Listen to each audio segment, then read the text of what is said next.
ইদানিং আমাদেরকে একটা প্রবলেম দিচ্ছে, আমরা যারা হচ্ছে এনআইডি, দেন হচ্ছে পাসপোর্ট, দেন হচ্ছে ড্রাইভিং লাইসেন্স, দেন হচ্ছে যে কোনো এডুকেশন পারপাসে আমাদের পেমেন্ট করতে হয়। আমরা বিকাশে করি, নগদে করি, রকেটে করি, উপায় করি, দেন হচ্ছে ব্যাংকের মাধ্যমে করি। এখন করার পরে নাম্বার দেওয়ার পরে সবকিছু, অ্যাকাউন্ট নাম্বার সবকিছু দেওয়ার পরে আপনার সিমে ওটিপি আসলে দেন হচ্ছে আপনি পেমেন্টটা সাকসেসফুলি করতে পারবেন, অন্যথায় পেমেন্ট করতে পারবেন না। এখন হচ্ছে আপনার সিমে ওটিপি তারা দিতেছে, কিন্তু আপনার সিমে ওটিপি আসে না।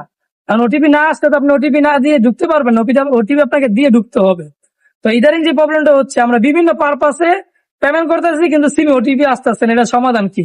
এটা সমাধান হচ্ছে আপনার যে ফোনটা আছে, যে সিমটা দিয়ে আপনার ওটিপি আসার কথা, ওই সিমটা অবশ্যই বন্ধ করে দেন হচ্ছে মোবাইলটা বন্ধ করে খুলে আবার নতুন করে লাগাবেন।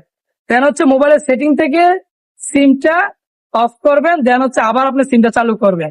তাহলে আবার যে আপনি অ্যাকাউন্ট নাম্বার দেওয়ার পরে আপনার ওটিপিটা আসবে, আপনি সাকসেসফুলি পেমেন্টটা করতে পারবেন। বিশেষ করে এই প্রবলেমটা আমাদের ম্যাক্সিমাম হচ্ছে ব্যাংকে। আমরা যারা ব্যাংকে, যেমন ইসলামী ব্যাংকে প্রবলেমটা হচ্ছে, আপনার কার্ড ছাড়া আপনি পেমেন্ট করতেছেন, মানে পেমেন্ট উত্তোলন করতেছেন, টাকা উঠাইতেছেন, ওই সময় ওটিপি দেওয়ার পরে, মানে নাম্বার দেওয়ার পরে সিম ওটিপিটা আসে না।